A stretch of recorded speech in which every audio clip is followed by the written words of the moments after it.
December 16th, 1944, 05:45 hours. Defensive position near Krinkelt, Belgium. Staff Sergeant William Chapman of the 2nd Infantry Division's 38th Regiment pressed himself deeper into the frozen earth as the first shells screamed overhead.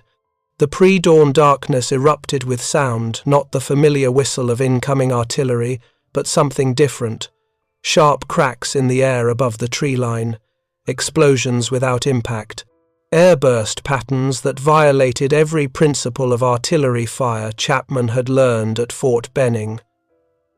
3 meters above the snow-covered ground, a shell detonated.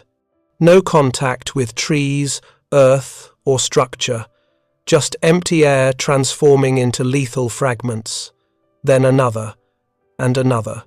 The forest canopy became a killing zone of steel rain, descending from explosions that seemed to trigger themselves at precise heights. Chapman had survived North Africa and Sicily. He understood artillery. Forward observers calculated trajectories. Gunners set time fuses based on estimated flight duration. Shells exploded on impact or after predetermined intervals. What he witnessed in those first minutes of the Battle of the Bulge defied this understanding. Shells were exploding at optimal heights above German infantry positions without appearing to hit anything first. By 0600 hours, as the German 6th Panzer Army's massive offensive crashed into American lines, German infantry advancing through the Ardennes forest encountered something their training manuals never addressed. American artillery shells detonated precisely above their heads with no visible cause. The fragmentation patterns were perfect optimized for anti-personnel effect at exactly the right altitude to maximize casualties while penetrating overhead cover. German after-action reports from that morning would describe impossible fire and self-thinking shells. They were correct on both counts, though they would not understand why for months to come. The technology creating this effect was America's VT fuze, variable time, though the name was deliberate misdirection. These were not time fuses at all, but proximity fuses containing miniature radar transmitters that sensed distance to targets and detonated at optimal killing range. The same technology that had saved London from Hitler's Von flying bombs 4 months earlier was now being deployed en masse in ground combat for the first time. The Germans advancing through the Ardennes had no intelligence about what they faced. Their assumptions about artillery warfare were about to collide catastrophically with American industrial scientific capability. If you're enjoying this deep dive into the story, hit the subscribe button and let us know in the comments from where in the world you are watching from today. To understand the shock German forces experienced that December morning, we must first understand what they believed about artillery warfare and why those beliefs seemed unshakable. The Wehrmacht's tactical doctrine in 1944 rested on decades of German military thought about artillery. Since the Franco-Prussian War, German theorists had refined principles of indirect fire, time-on-target calculations, and counter-battery procedures. These principles had proven effective across 2 world wars. Artillery shells either exploded on contact with solid objects or after time delays measured by burning fuses. This wasn't theory, it was observable physics. Contact fuses detonated upon impact. Simple, reliable, but limited. A shell striking the ground sent fragments upward and outward in predictable cones. Infantry in trenches or behind cover gained substantial protection. Time fuses, developed in the late 19th century, allowed shells to explode in mid-air after predetermined intervals. Gunners calculated shell flight time based on range, elevation, and atmospheric conditions, then manually set mechanical fuses before loading. The system required precise mathematics and experienced crews. Even under optimal conditions, accuracy remained limited.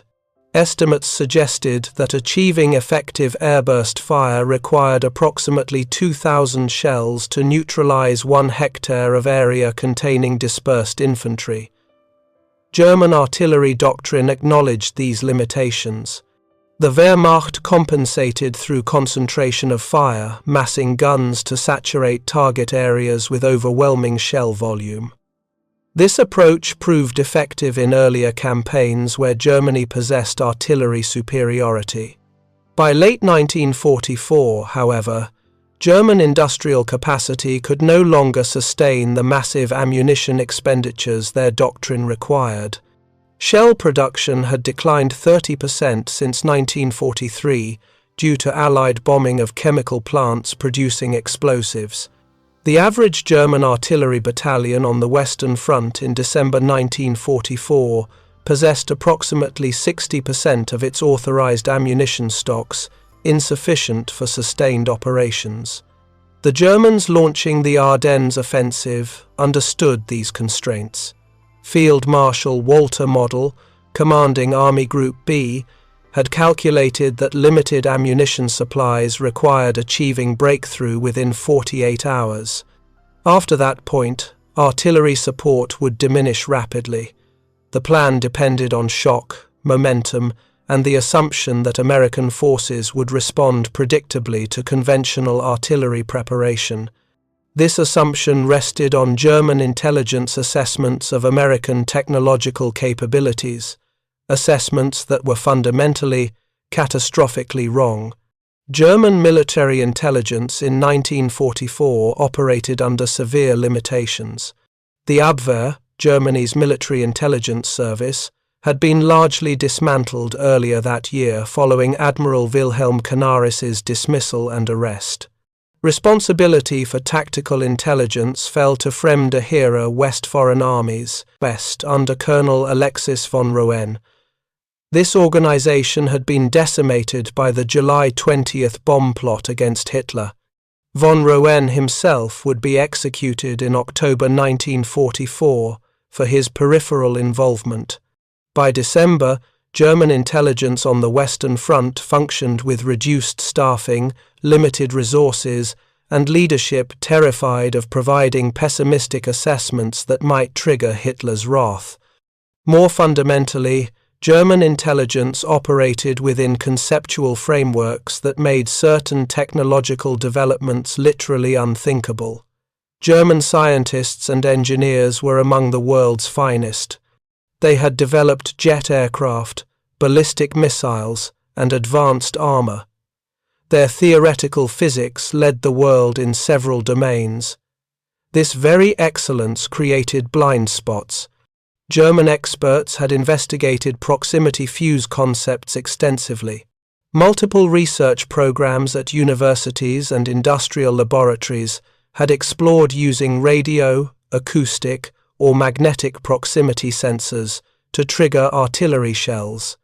Every program concluded that the technical challenges made operational deployment impossible within timeframes relevant to the war.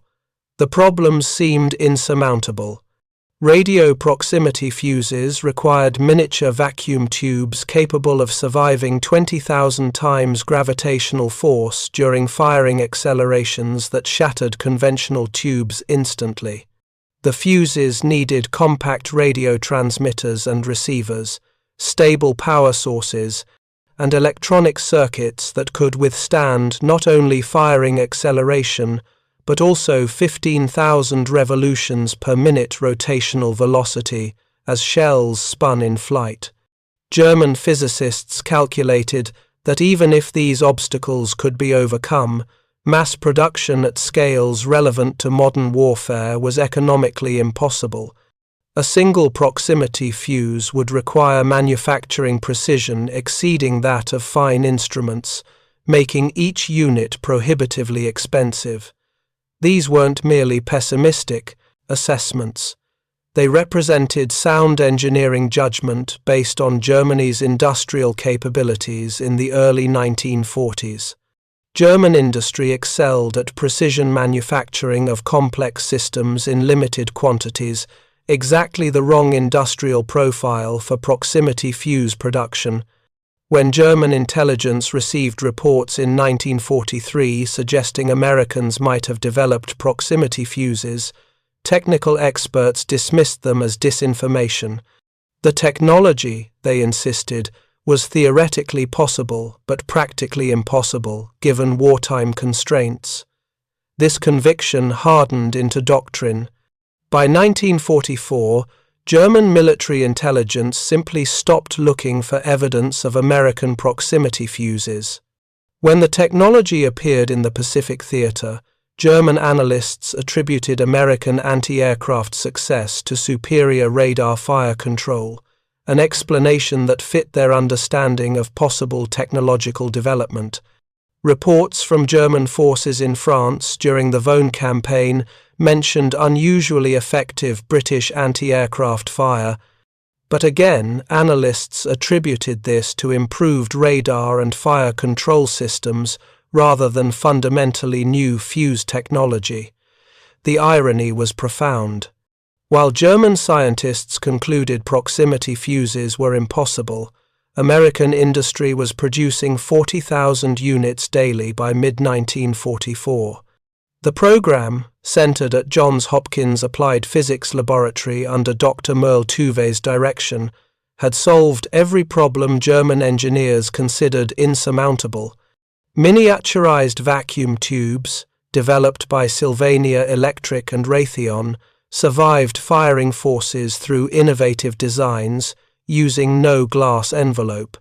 Tiny batteries, produced by National Carbon Company, remained stable for years, yet activated instantly.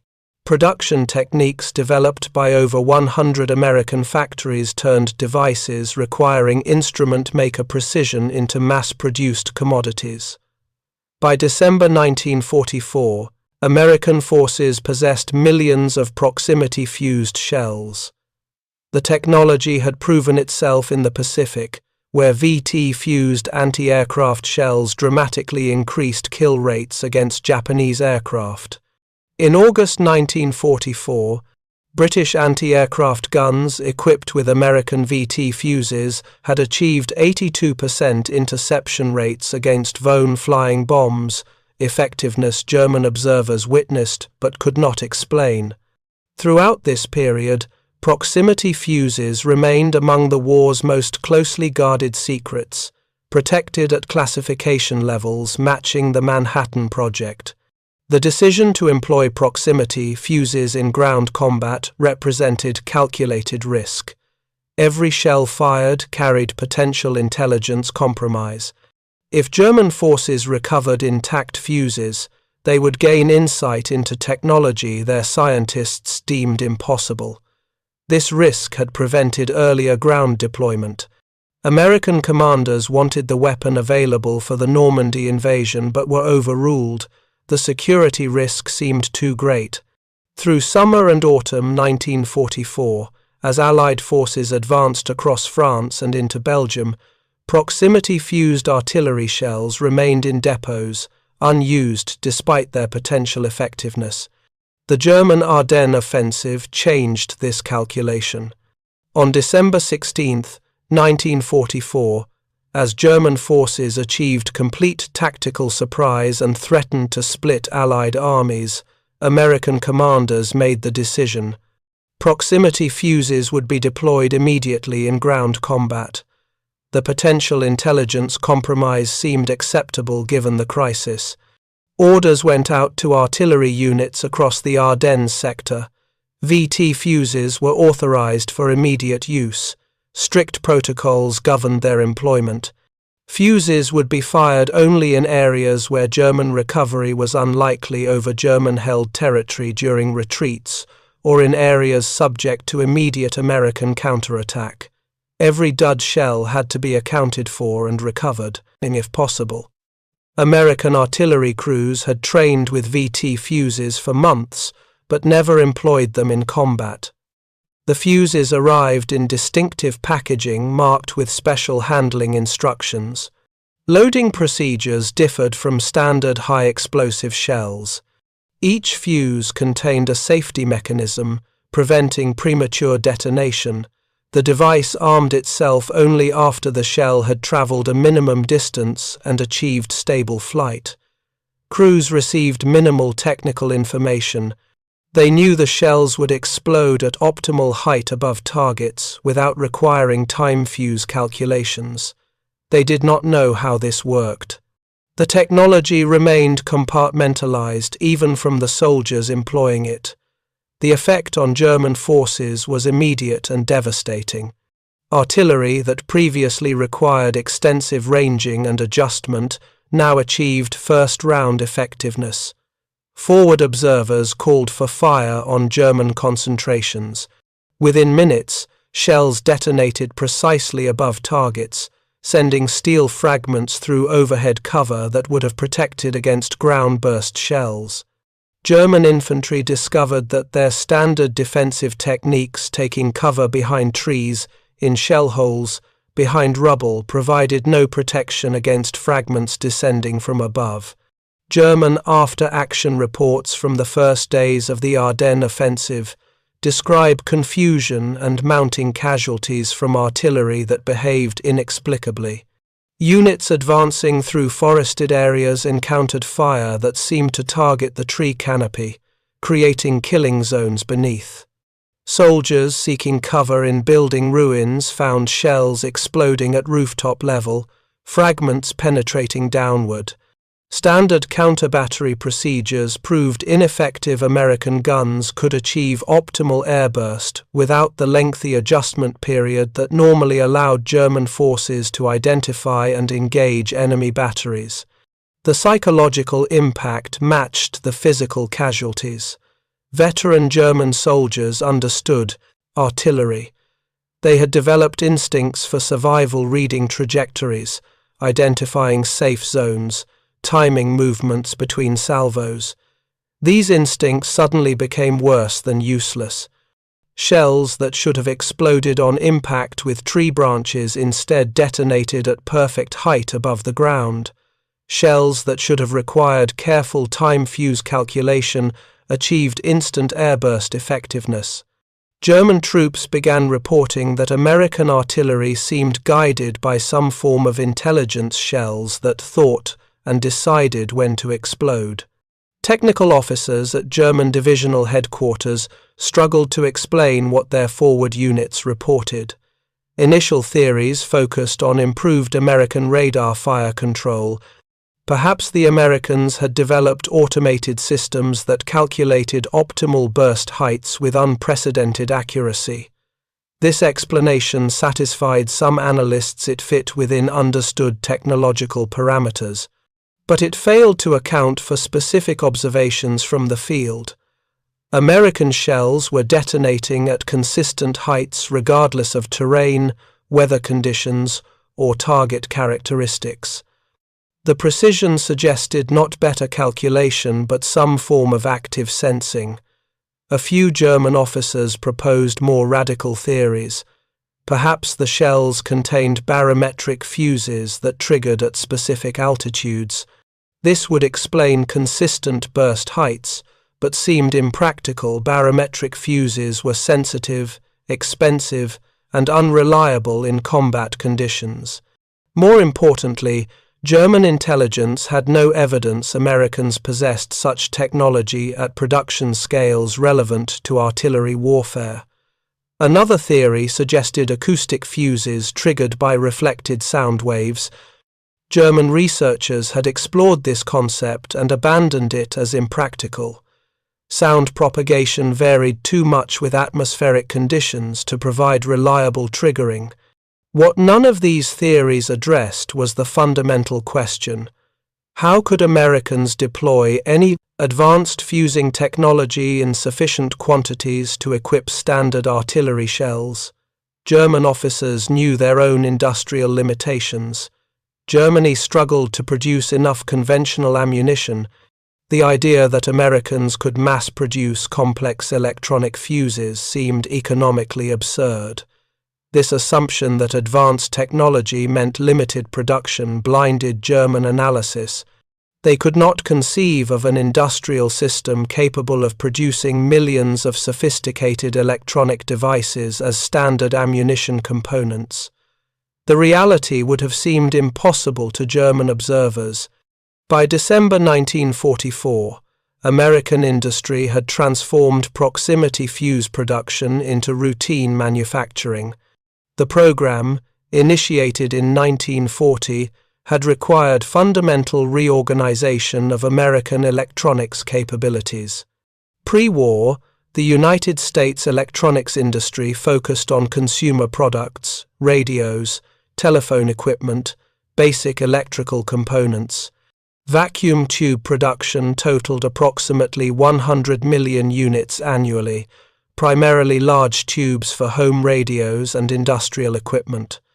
The proximity fuse required completely different vacuum tube designs.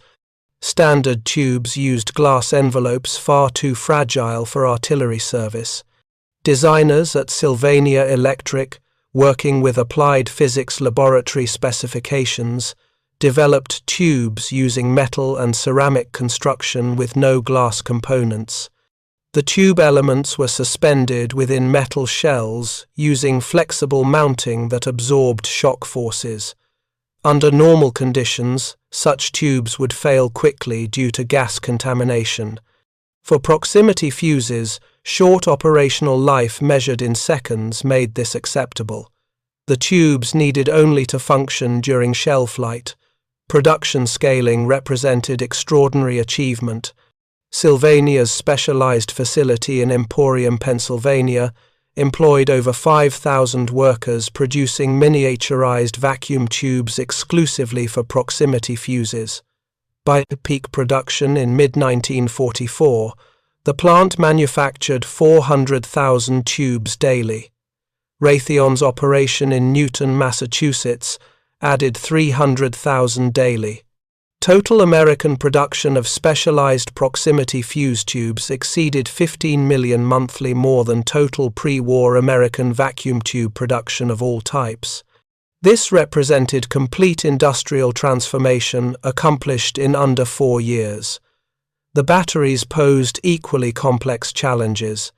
Proximity fuses required power sources that remained stable during years of storage, activated instantly when needed, survived 20,000 G-forces during firing, and operated reliably at temperatures from -40 to +60 degrees Celsius. No existing battery technology met these requirements. National Carbon Company, working with Applied Physics Laboratory, developed entirely new battery chemistry using zinc-silver oxide combinations. The batteries incorporated multiple safety features preventing accidental activation. A centrifugal switch, activated by shell rotation during flight, completed the electrical circuit. Until the shell spun at sufficient velocity, the battery remained isolated from fuse circuits. Battery production required dedicated facilities. National Carbon's Fostoria, Ohio plant produced proximity fuse batteries exclusively, manufacturing over 200,000 units daily by late 1944. Each battery underwent multiple quality control tests. Random samples were subjected to firing tests actually fired in artillery pieces to verify survival rates. Rejection rates remained below 2%, remarkable given production volumes and technical complexity. The batteries cost approximately $3 each to manufacture, more expensive than complete conventional artillery shells, yet considered acceptable given tactical advantages. The electronic circuits, completing the proximity fuse, represented perhaps the most sophisticated element. The fuse contained a miniature radio transmitter broadcasting at 180 MHz frequency. This signal reflected off nearby objects, ground, trees, vehicles, aircraft. A receiver circuit detected reflected signals. When signal strength indicated proximity to large objects, triggering circuits activated the detonator. The entire system occupied space smaller than a coffee cup and weighed less than 2 kilograms. Circuit design required balancing sensitivity against false triggering, too sensitive, and shells would detonate prematurely when passing near trees or terrain features. Insufficient sensitivity meant shells would pass targets before detonating. Engineers solved this through careful tuning of detection thresholds and signal processing circuits. The system ignored static reflections. Ground or terrain, the shell approached at constant rate while responding to dynamic reflections from targets. Additional circuits prevented detonation during initial shell flight, allowing the fuse to arm only after clearing friendly positions. Manufacturing these circuits at scale required American industry to develop entirely new production techniques. Pre-war electronic assembly relied on skilled technicians hand-wiring components.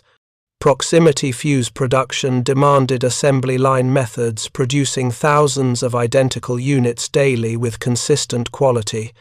Companies like Crosley Corporation, which had manufactured refrigerators and radios before the war, converted facilities to proximity fuse production. Crosley's Cincinnati plant employed over 10,000 workers, producing complete fuse assemblies. By peak production, the plant manufactured 16,000 proximity fuses daily. The production line organization resembled automotive manufacturing more than traditional electronics assembly. Components moved through sequential stations where workers performed specific tasks. One station installed vacuum tubes, the next added battery assemblies, another station wired transmitter circuits. Final stations tested completed fuses using automated equipment that simulated firing conditions. The entire process, from component delivery to packaged fuse, took less than 8 hours. This represented revolutionary change in electronics manufacturing precision devices produced with industrial efficiency. Quality control was unprecedented in scale and rigor. Every proximity fuse underwent electrical testing, verifying transmitter function, receiver sensitivity, and triggering circuit operation. Random samples 1 in every 1,000 faced destructive testing, including firing in test guns to verify survival. Statistical process control, pioneered in American manufacturing during the 1930s, ensured consistent quality across millions of units. Defect rates dropped from 15% in early production to under 2% by 1944. This quality level, combined with massive production volume, gave American forces capabilities German industry could not match. By December 1944, American ammunition stocks included over 5 million proximity-fused artillery shells of various calibers. The standard American 105mm howitzer backbone of divisional artillery could fire shells equipped with either conventional contact fuses or VT proximity fuses. Selection depended on target type and tactical situation. Against dug-in positions, contact fuses remained preferable, delivering explosive force directly against fortifications. Against personnel in the open or under light cover, proximity fuses provided devastating effectiveness. The ammunition logistics were carefully controlled. Proximity fused shells arrived in distinctive packaging marked with special codes. Artillery officers received authorization to employ VT ammunition only under specific circumstances. The shells were never to be fired in situations where German recovery seemed likely. If American forces withdrew from positions where VT fuse duds might remain, recovery teams attempted to locate and remove the unexploded ordnance. This security protocol reflected the technology's classification level. Compromise was considered potentially catastrophic to Allied operations. When American artillery deployed proximity fuses during the Ardennes fighting, German forces faced weapon effects beyond their defensive doctrine. On December 17, 1944, as the German 5th Panzer Army pushed toward Bastogne, American artillery from the 10th Armored Division employed VT-fused shells against German infantry concentrations near Longvilly. The results demonstrated the technology's tactical impact. German infantry advancing through open terrain took casualties at rates 3 to 5 times higher than conventional artillery would have achieved. Forward observers reported that single volleys accomplished what would normally require sustained fire missions. The 10th Armored Division's after-action reports noted that VT ammunition allowed drastically reduced ammunition expenditure while achieving superior results. Where conventional ammunition might require firing 100 rounds to neutralize a company-sized target, VT fuses achieved similar results with 20 to 30 rounds. For American forces fighting outnumbered during the Ardennes offensive's initial phase, this ammunition efficiency proved crucial. Artillery battalions could support more sectors simultaneously while conserving limited shell stocks. German casualty reports from the period reflect proximity fuse effectiveness. Units engaged by VT-fused artillery reported wounded to killed ratios different from conventional artillery. Proximity fuses produced more wounds from fragments descending at steep angles, injuries to head, shoulders, and back rather than legs, and lower body typical of ground-burst shells. German medical units noted unusual wound patterns, but did not initially connect them to new American ammunition types. The cumulative effect, however, became clear in divisional casualty statistics.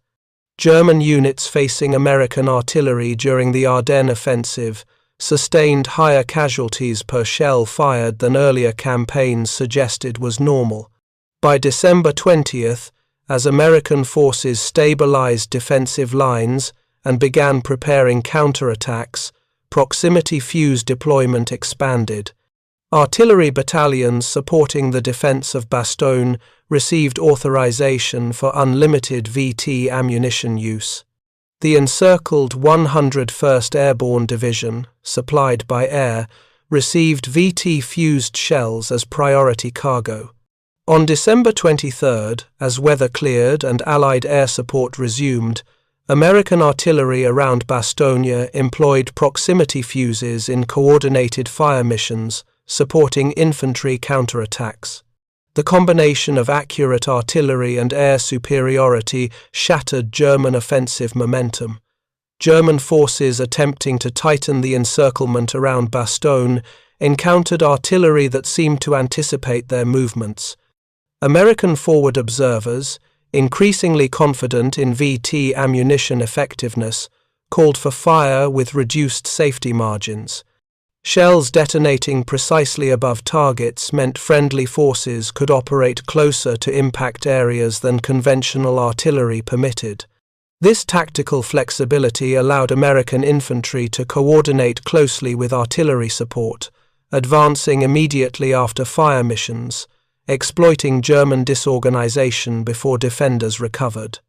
If you find this story engaging, please take a moment to subscribe and enable notifications. It helps us continue producing in-depth content like this. The German High Command gradually recognized that American artillery had become significantly more effective, but explanations remained elusive. Field Marshal Gerd von Rundstedt, commanding all German forces on the Western Front, requested an intelligence assessment of American artillery capabilities in late December. The resulting report acknowledged improved effectiveness, but attributed it to better training, superior fire control, and overwhelming ammunition supplies. These factors were real American artillery doctrine emphasized rapid, accurate fire supported by excellent communications and generous ammunition allocation, but they did not explain the specific lethality German troops reported. A few captured American artillerymen, interrogated about their ammunition, provided confusing information. Some mentioned special shells or new fuses, but possessed no technical knowledge of how they functioned. One prisoner, a forward observer from the 2nd Infantry Division, mentioned that shells would explode at the right height automatically. German interrogators dismissed this as confusion or deliberate misinformation. The idea of self-adjusting fuses seemed more like science fiction than military technology. The intelligence breakthrough Germans needed came accidentally in late December, though they failed to recognize it. During fighting near Street Vith, German forces overran American ammunition stocks, including several hundred VT-fused shells. The ordnance was transported to rear areas for evaluation. German ammunition experts examined the shells, noted the unusual fuses, but did not immediately recognize their significance. The fuses looked like slightly oversized conventional impact fuses. External inspection revealed nothing about internal electronics. Without specific instructions to disassemble and analyze the fuses carefully, German ordnance officers classified them as standard American ammunition and stored them for potential future use. This failure represented one of the war's most consequential intelligence oversights. Had German experts immediately recognized and analyzed the VT fuses, they would have discovered technology that challenged their assumptions about American industrial capabilities. The knowledge would not have changed the Ardennes offensive's outcome. By late December, German forces had already lost strategic initiative, but it would have provided crucial intelligence about American technological sophistication, with implications for future operations. Instead, the captured fuses sat in German ammunition dumps, their significance unrecognized, while American forces continued employing the technology with increasing confidence. By early January 1945, as American and British forces counterattacked, crushing the German salient, proximity fuses had become standard ammunition for American artillery. Usage restrictions relaxed as the front moved eastward into German territory. Artillery battalions fired VT ammunition freely, no longer constrained by security concerns about German recovery. The technology's effectiveness became increasingly apparent in tactical results.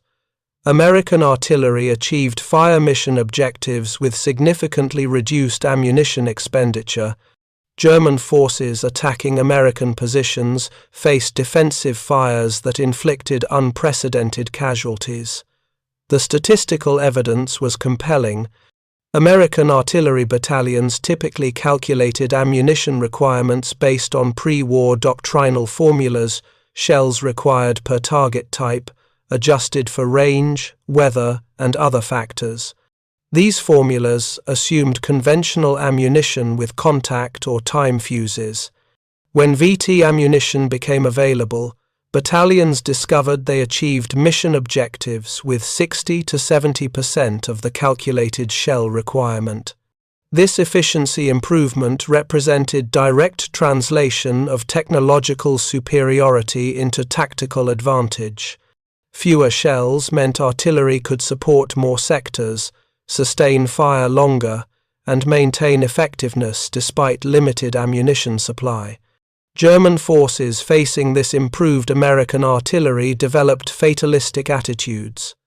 Veterans who had survived Eastern Front combat described American firepower as qualitatively different from Soviet artillery.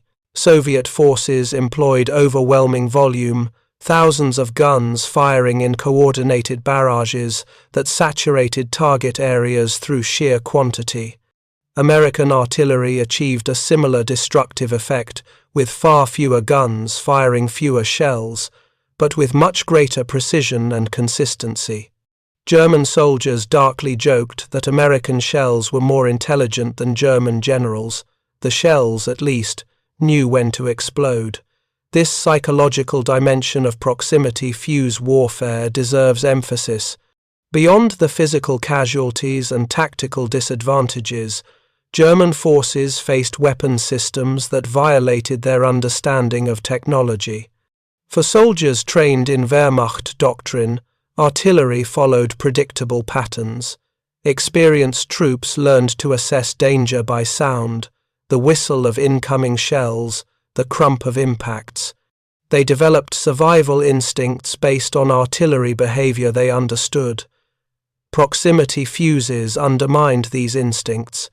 Shells exploded without warning, at heights that seemed random yet were devastatingly effective. The unpredictability created anxiety beyond normal combat stress. German artillery officers, attempting to counter American fire superiority, found themselves technologically outmatched. German doctrine emphasized counter-battery fire using sound ranging and flash spotting to locate enemy guns, then destroying them with precise fire. This doctrine assumed relatively equal artillery technology on both sides. Against American forces employing VT ammunition, the calculus shifted unfavorably. American guns could achieve mission objectives faster, using fewer shells, then displaced before German counter-battery fire arrived. The speed and efficiency proximity fuses enabled made American artillery less vulnerable to suppression. By February 1945, as Allied forces closed on the Rhine, proximity fuses had become routine in American operations. Artillery planning assumed VT ammunition availability. Fire missions were designed exploiting proximity fuse characteristics, airburst patterns against personnel, sustained fire against vehicle concentrations, harassment fire against supply routes. The technology had transitioned from secret weapon to standard capability in under 3 months. This rapid integration demonstrated both the technology's tactical value and American artillery's organizational flexibility. The production statistics underlying this tactical employment were staggering.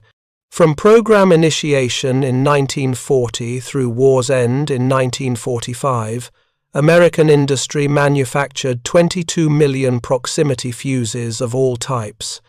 Artillery fuses represented approximately 12 million units, enough to equip over 10% of all American artillery shells produced during the war. The program cost exceeded $1 billion in 1944 currency, approximately $15 billion in contemporary terms. This investment represented a calculated decision that technological superiority justified massive resource allocation. The cost-benefit analysis supported the investment. Each proximity fuse cost approximately $18 to manufacture by late 1944, expensive compared to conventional shells costing around $3 complete. However, tactical effectiveness made the expense worthwhile. Military analysts calculated that proximity fuses increased artillery effectiveness by factors of 3 to 5 depending on target type. In practical terms, an artillery battalion equipped with VT ammunition could accomplish mission objectives 3 battalions with conventional ammunition would require. The force multiplication justified the cost. The full scope of American technological advantage would not become clear to German forces until after the war's end. Throughout the final months of fighting the Rhine crossings, the encirclement of the Ruhr, the final drive into central Germany, German troops continued encountering American artillery that behaved in ways their doctrine could not explain. Reports accumulated describing shells that exploded at optimal heights, fire missions that achieved devastating accuracy with minimal ammunition expenditure, and defensive fires that created impenetrable barriers of air-bursting fragments. Yet German intelligence never connected these observations to a single technological explanation. Part of this failure stemmed from compartmentalized information flow. Wehrmacht units reported tactical observations to their immediate commands. These reports rarely reached higher headquarters in forms that would allow pattern recognition.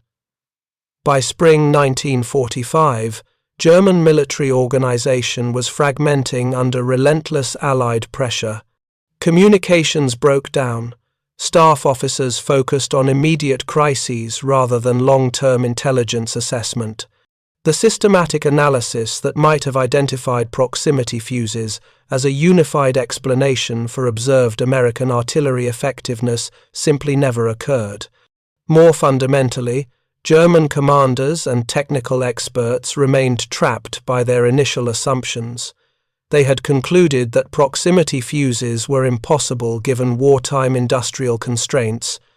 This conclusion, reached by competent scientists based on Germany's technological and industrial capabilities, became unquestioned doctrine. When evidence contradicting this doctrine appeared, analysts interpreted it through frameworks that preserved their fundamental assumptions. American artillery was more effective because of better training, superior fire control, overwhelming ammunition supplies.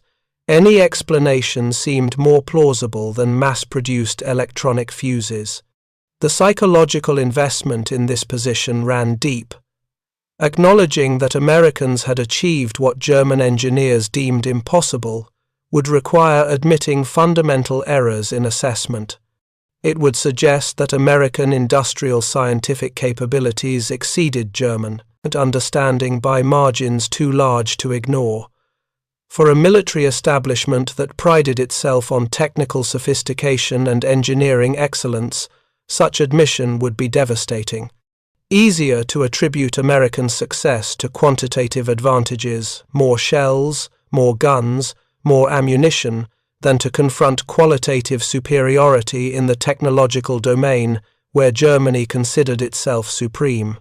When Germany surrendered unconditionally on May 8, 1945, thousands of Wehrmacht officers and technical specialists entered Allied custody. Among them were artillery officers who had commanded batteries from the Ardennes to the Rhine, ordnance experts who had analyzed captured American equipment, and intelligence officers who had attempted to assess Allied capabilities. The systematic interrogations that followed would reveal the extent of German ignorance about proximity fuses and the shock German experts experienced upon learning what they had faced. Lieutenant Colonel Herbert Jarry, who had commanded an artillery regiment during the Ardennes offensive, described his interrogation by American technical intelligence officers in June 1945. The Americans asked specific questions about German observations of American artillery effectiveness. Jarry described the unusual airburst patterns, the consistent detonation heights, the reduced ammunition expenditure he had noted. The American interrogators then showed him a proximity fuse the first Jarry had seen, despite months of combat against VT-equipped artillery. His reaction, preserved in interrogation records, was disbelief followed by professional admiration. "We assumed you had perfected time fuses and fire control to extraordinary precision. We never imagined self-sensing shells existed in production quantities." German ordnance specialists brought to American testing facilities for technical interrogations experienced more profound shocks. These were men who had spent careers in ammunition development and production. They understood the theoretical possibilities of proximity fuses. German researchers had explored similar concepts, but they also understood the practical obstacles that had convinced German programs such fuses were not feasible for wartime deployment.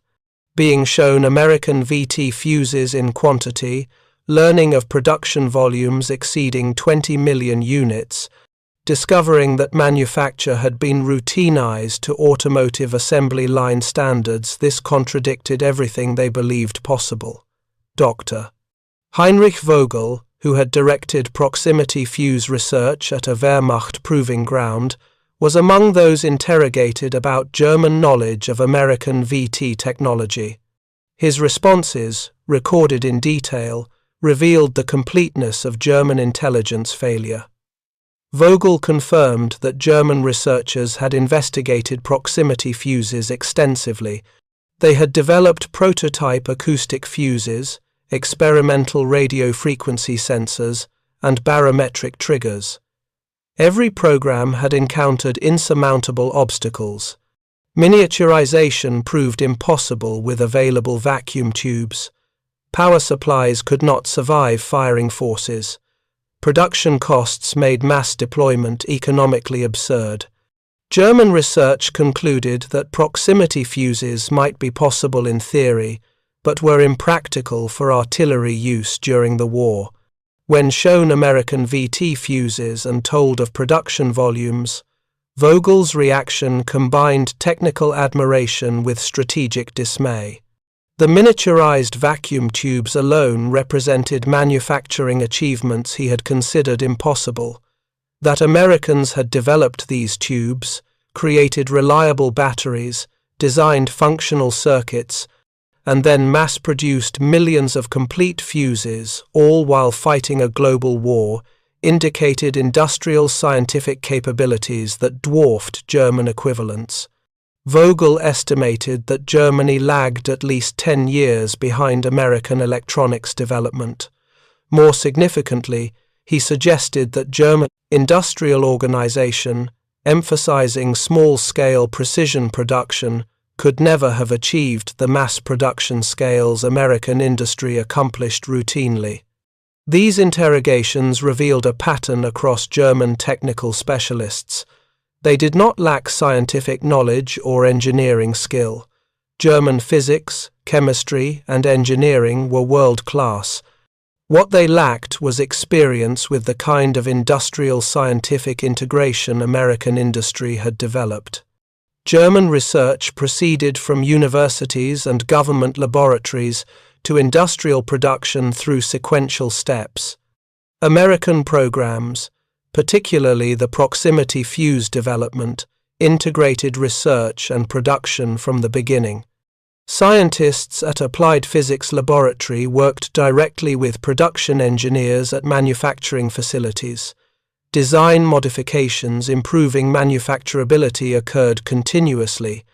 The result was technology optimized not just for performance, but for mass production. This integration reflected broader differences in industrial culture.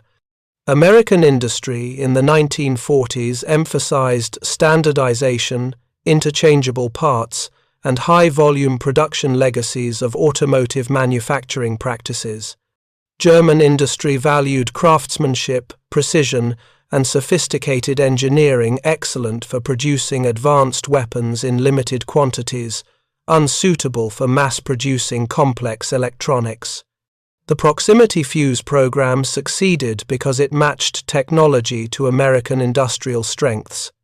Attempting the same program in Germany would have failed not because German scientists were less capable, but because German industrial organization could not support the required production scales. The strategic implications became clearer as post-war analysis progressed. Proximity fuses represented force multiplication, enabling smaller artillery forces to achieve effects previously requiring much larger formations. For the United States, fighting global war on multiple fronts with relatively limited ground forces, such multiplication was essential. American infantry divisions contained less manpower than German equivalents, approximately 15,000 soldiers versus 17,000, but achieved superior combat power through technological advantages like proximity-fused artillery. The VT program was not an isolated wonder weapon but part of a systematic American approach to warfare, emphasizing technology and industrial capacity over manpower. German forces had encountered this approach throughout the war, but never fully understood its implications. In North Africa, American units seemed inexperienced, yet prevailed through material superiority. In Italy, American divisions advanced, despite terrain favoring defense, because artillery and air support compensated for tactical limitations. In France and Germany, American forces pressed forward despite fierce resistance, sustained by logistics and firepower German forces could not match. Proximity fuses were one component of this larger system significant, not because they were miraculous, but because they exemplified American capability to develop, produce, and deploy advanced technology at scales that overwhelmed opponents. The post-war revelation of proximity fuse technology influenced how German officers interpreted their defeat. Many had attributed German losses primarily to numerical superiority. The Allies simply had more men, more tanks, more planes. This explanation preserved German military pride while acknowledging defeat. Learning about proximity fuses complicated this narrative. Here was evidence of qualitative superiority technology Germany had pursued but failed to achieve, deployed by adversaries in quantities that demonstrated industrial dominance. The defeat was not merely numerical but systemic, reflecting fundamental advantages in scientific industrial organization. For American military planners, proximity fuses validated the investment in military scientific integration. The program demonstrated that systematic application of scientific research to military problems could generate decisive tactical advantages. This lesson would shape post-war American military development profoundly. The creation of permanent military research institutions, continued investment in defense technology, and emphasis on maintaining technological superiority all reflected proximity fuse program lessons. The line from the Applied Physics Laboratory in 1940 to modern American defense research establishments runs directly through the VT fuse experience. The technology itself evolved rapidly in post-war years. Proximity fuses developed for artillery, adapted to other applications, anti-aircraft missiles, air-dropped bombs, naval weapons. The basic principle, using sensors to trigger weapons at optimal range rather than relying on impact or timing, became fundamental to modern munitions. Contemporary smart weapons with sophisticated targeting systems descend directly from the simple radio frequency proximity sensors American engineers developed under wartime pressure. The revolution in military technology the proximity fuse initiated continues reshaping warfare 8 decades later. But in December 1944, when proximity fuses first saw large-scale ground combat deployment, none of these long-term implications were apparent. What mattered was immediate tactical effect. American artillery could destroy German forces with unprecedented efficiency. German soldiers faced weapons that seemed to think, shells that knew when to explode. Their officers struggled to explain effectiveness that violated doctrine. Their technical specialists dismissed evidence contradicting their assumptions about what was possible. The result was comprehensive intelligence failure. Germans fought technology they could not recognize even when experiencing its effects directly. The irony was complete. Germany, a nation that prided itself on technical sophistication, faced technology its experts declared impossible. The proximity fuse embodied everything German military-industrial culture struggled to achieve: successful integration of advanced science with mass production, systematic collaboration between researchers and manufacturers, willingness to invest heavily in programs whose outcomes remained uncertain. These were strengths of democratic, market-oriented American society that the totalitarian German system could not replicate. The invisible radio waves triggering shells above German positions represented visible failure of German assumptions about relative technological capabilities. Staff Sergeant William Chapman, who witnessed the first proximity-fused artillery fire of the Ardennes offensive on December 16, 1944, survived the war. In post-war interviews, he described the transition from conventional to VT-fused ammunition as transformative. Artillery became reliable in ways it had never been before. Forward observers gained confidence calling fire danger close to friendly positions because airbursts were predictable. Infantry advanced knowing artillery could support them effectively. The technology, Chapman reflected, gave American forces psychological advantage, matching its tactical benefits. They knew their artillery was superior. German forces sensed this superiority without understanding its source, a deeply demoralizing combination. The German soldiers who advanced through the Ardennes forest that December morning faced not just American resistance, but the full weight of American industrial scientific capability. The shells exploding above their heads with impossible precision carried messages those soldiers could not read. Each airburst detonation announced that American technology had surpassed German understanding. Each fragment descending from empty air declared that German assumptions about relative capabilities were catastrophically wrong. The Wehrmacht was fighting not just an enemy with more resources, but an enemy who had achieved technological breakthroughs German science deemed impossible. By war's end, American forces had fired approximately 4 million proximity-fused artillery shells in ground combat, roughly 30% of total VT fuse production. These shells saved countless American lives by increasing artillery effectiveness and reducing need for close combat. They killed tens of thousands of German soldiers, many of whom died never understanding what weapon had struck them. The shells represented the triumph of American industrial democracy over totalitarian militarism, mass production over craftsmanship, systematic research over isolated genius. They proved that in modern warfare, victory flows to nations that can mobilize entire societies, scientific establishments, industrial capacity, and workforce toward common purpose. The Germans never knew. Through months of combat, facing artillery that grew steadily more effective, they never identified the technology destroying them. They hypothesized, speculated, and theorized, but never arrived at the correct answer. Their scientists had declared proximity fuses impossible. This declaration became unquestioned truth, blinding them to evidence accumulating before their eyes. When shells exploded at perfect heights above targets, German observers attributed it to luck, skill, better calculation, anything but technology their experts insisted could not exist. This cognitive failure ensured strategic surprise was maintained from first deployment through final surrender.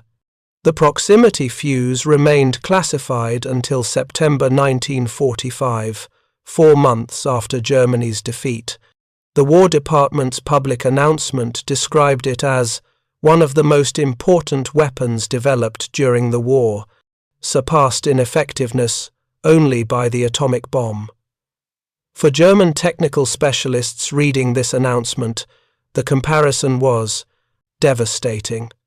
The atomic bomb represented the ultimate expression of scientific achievement, theoretical physics transformed into an apocalyptic weapon.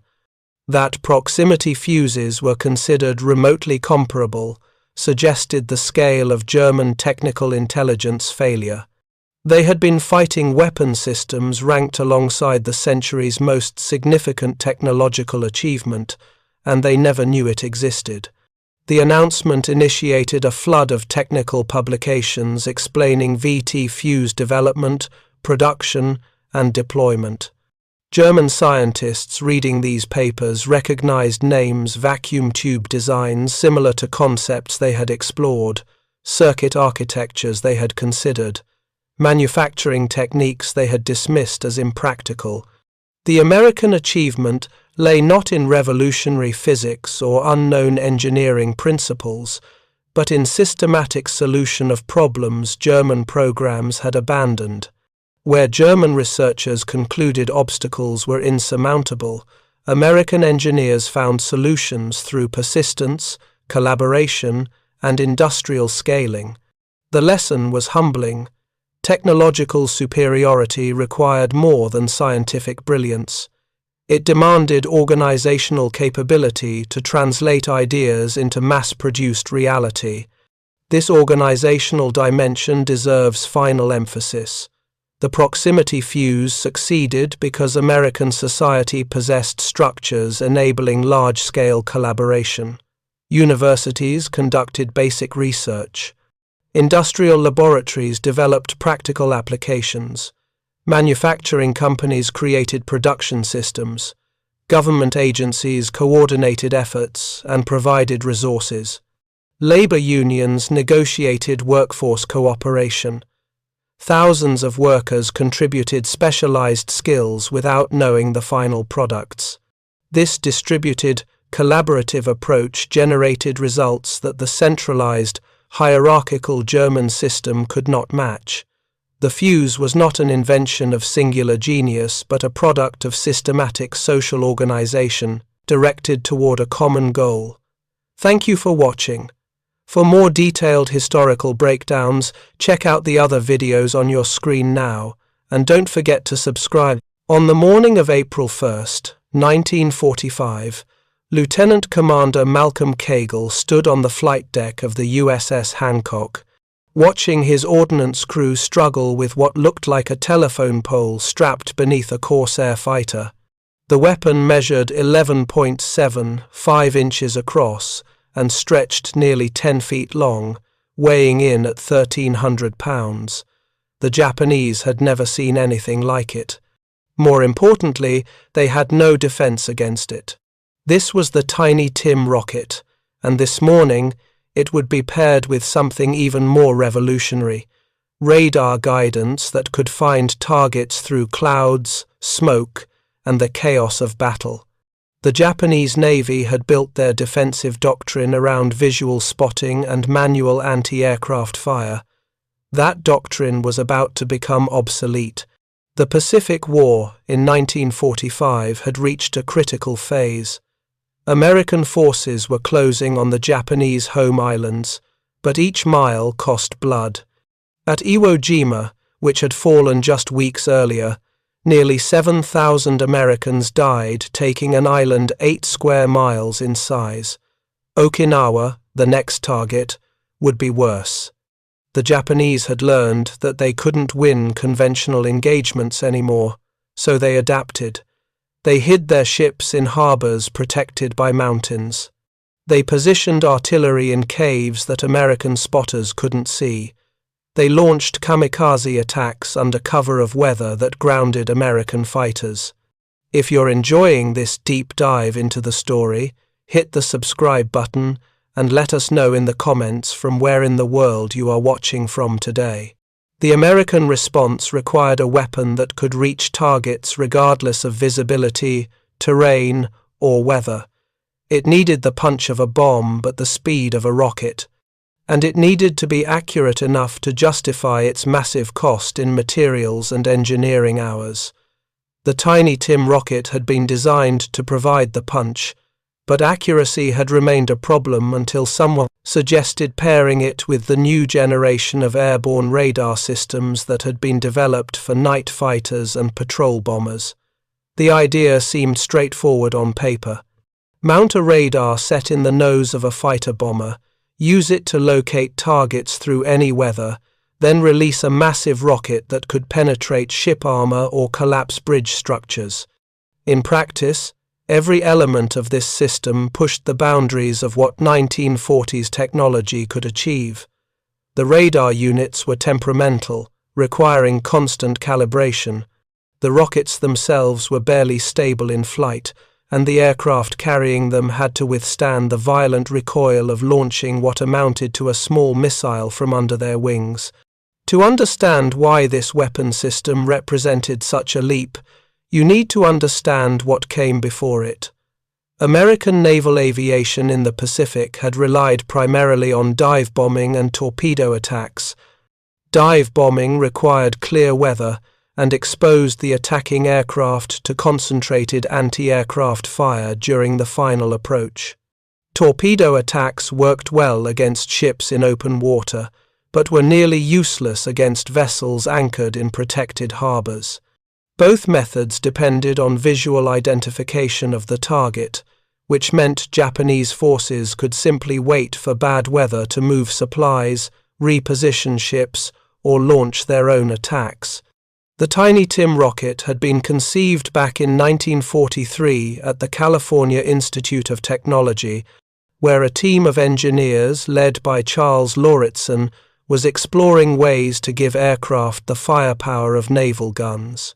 The name itself was ironic, a piece of American humor naming the largest air-to-surface rocket in the infantry after a diminutive comic strip character. The rocket carried a 500-pound semi-armor-piercing warhead, the same type used in 1,000-pound bombs. The propellant grain burned for just under 1 second, but that was enough to accelerate the weapon to 150 miles per hour. Early tests of the Tiny Tim revealed both its potential and its problems. When the rocket worked, it was devastating. Test shots against surplus destroyer hulls punched completely through the ships, entering one side and exiting the other before detonating underwater.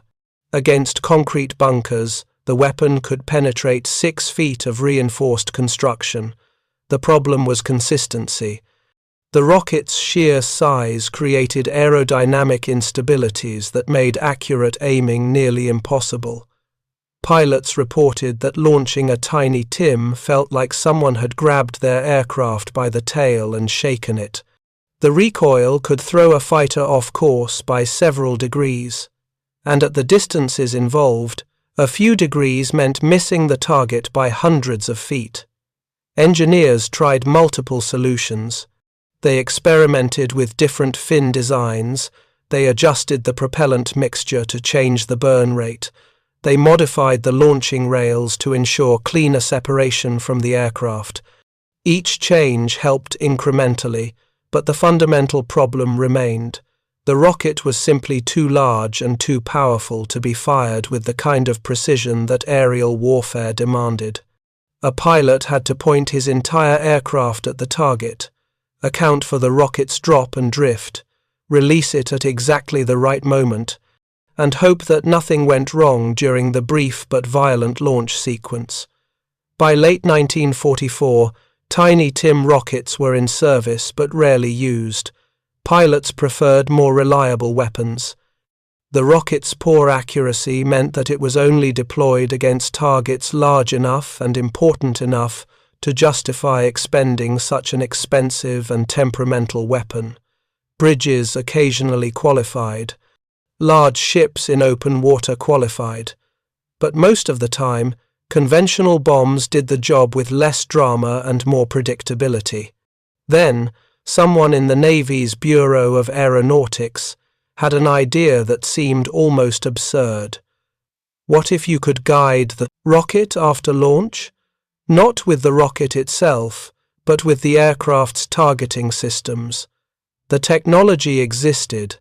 American night fighters were using airborne radar to find and engage Japanese aircraft in complete darkness. Patrol bombers were using similar systems to locate submarines on the surface at night. The radar sets were being miniaturized and refined constantly. Could you put one in a fighter bomber, use it to find a target through weather or smoke, and then use that same radar to aim a Tiny Tim rocket? The concept required solving several technical challenges simultaneously. First, the radar needed to be small enough and light enough to fit in a single-engine fighter without compromising the aircraft's performance. Second, the radar display had to be integrated into the pilot's instrument panel in a way that allowed him to fly the aircraft, read the radar, and manage the weapons system all at once. Third, the launch sequence had to be coordinated with the radar lock so that the rocket was fired at the precise moment when the radar indicated the geometry was correct for a hit. A team at the Naval Air Station in Patuxent River, Maryland, began working on the problem in December of 1944. They started with the F-4U Corsair, which had already been modified to carry tiny TIM rockets on external hardpoints. The Corsair was a good platform for the experiment because it was fast, sturdy, and had enough internal volume to accommodate additional equipment. The radar unit they selected was a modified version of the APS-4 search radar, which had been designed for night fighters but could be adapted for air-to-surface work. The first challenge was power. The radar required a substantial electrical supply, and the Corsair's generators were already running at capacity with the aircraft's existing systems. Engineers had to install an additional generator driven by a small wind turbine mounted under the fuselage. This created drag and reduced the aircraft's top speed, but it provided the necessary power for the radar system to operate continuously during a mission. The second challenge was cooling. Radar sets generated significant heat, and in the cramped confines of a fighter aircraft, that heat had to be managed, or it would damage the equipment and potentially endanger the pilot. The team designed a dedicated cooling system that used ram air from the aircraft's forward motion to keep the radar components within operating temperature. This worked well at high speeds, but meant the system could overheat if the pilot had to loiter at low speeds for extended periods. The third challenge was the display itself. Early airborne radar systems used cathode ray tubes that were difficult to read in bright sunlight and required the pilot to look down at an instrument panel while flying at low altitude over hostile territory. The Patuxent River team developed a simplified display that showed only the essential information: target range, bearing, and a firing solution indicator that lit up when the aircraft was in position to launch. This allowed the pilot to make quick glances at the radar without losing situational awareness. By February of 1945, they had a working prototype. The modified Corsair, designated F-4U-1DR for radar equipment, underwent flight testing at Patuxent River and then at the Naval Air Weapons Station China Lake in California. Test pilots reported that the system worked but required intense concentration. The pilot had to manage throttle, altitude, and heading, while simultaneously monitoring the radar display and waiting for the optimal launch window. It was demanding work, and it became clear that only the most experienced pilots would be able to use the system effectively in combat. The Navy selected a small group of pilots from squadrons that were already experienced with the tiny TIM rocket. These men had dozens of combat missions in the Pacific and had volunteered for what they knew would be experimental and potentially dangerous work. They spent 3 weeks training with the radar-guided system, learning to interpret the display under various conditions and practicing launches against mock targets in the California desert. Lieutenant Commander Cagle was one of these pilots. He had flown from the USS Hancock since the carrier arrived in the Pacific Theater in late 1944. He had participated in strikes against Formosa, the Philippines, and the Japanese home islands. He had dropped conventional bombs, fired rockets, and strafed ground targets, but he had never used anything like the radar-guided tiny TIM system. In his post-war memoirs, he described the training as both exhilarating and humbling. The radar gave him capabilities that no fighter pilot had ever possessed, but it also demanded a level of multitasking that pushed even experienced aviators to their limits. The system was declared operational in late March of 1945. By that time, American forces were in the midst of the Okinawa campaign, which had begun on April 1st with the largest amphibious assault of the Pacific War. The Japanese response was fierce and immediate. Kamikaze attacks intensified, with hundreds of suicide aircraft targeting the American fleet. The Japanese also kept their remaining conventional naval forces hidden in harbors along the Okinawan coast and in the nearby islands, waiting for opportunities to strike. Intelligence reports indicated that several Japanese destroyers and cargo ships were sheltering in Naha Harbor on Okinawa's western coast. The harbor was protected by steep hills on three sides, making conventional dive bombing difficult. The ships were also defended by concentrated anti-aircraft batteries positioned on the surrounding heights. Previous American attacks had been costly, with several aircraft lost to anti-aircraft fire without achieving decisive results. The radar-guided Tiny Tim system offered a potential solution: strike from a distance, through weather if necessary, before the Japanese gunners could establish effective firing solutions. Kagle's mission briefing on the morning of April 1st was straightforward in concept but complex in execution. He would lead a flight of 4 Corsairs, 2 equipped with the radar-guided Tiny Tim system, and 2 flying as escorts with conventional armament. The strike would take place at dawn, when morning mist and low clouds over Okinawa would provide cover from Japanese fighters and make it difficult for anti-aircraft crews to track incoming aircraft visually. The radar would penetrate the weather, locate the ships in the harbor, and provide the firing solution for the Tiny Tim rockets. The plan assumed that everything would work as advertised. The radar would function properly despite the humidity and temperature variations of tropical operations. The rockets would separate cleanly from the aircraft despite the added weight of the radar equipment. The pilots would be able to locate, identify, and engage targets while flying through clouds at 300 miles per hour just a few hundred feet above the water, and the Japanese would not have time to react before the rockets struck. At 0530 hours, Kagle's flight launched from the Hancock. The carrier was operating approximately 60 miles east of Okinawa, close enough to minimize flight time, but far enough to avoid the kamikaze aircraft that were targeting the fleet with increasing desperation. The 4 Corsairs formed up in the pre-dawn darkness, their navigation lights dimmed to the minimum visibility. Kagle checked his radar system during the climb-out, confirming that all indicators showed green and the display was functioning properly. The flight took 30 minutes, flying low over the water to avoid Japanese radar detection. As they approached Okinawa's western coast, the sun was just beginning to rise behind them, but the target area remained shrouded in mist and low clouds. Under normal circumstances, this would have meant aborting the mission or waiting for the weather to clear. But the radar changed that calculation. Kagle could see the coastline on his display, a bright line showing the transition from water to land.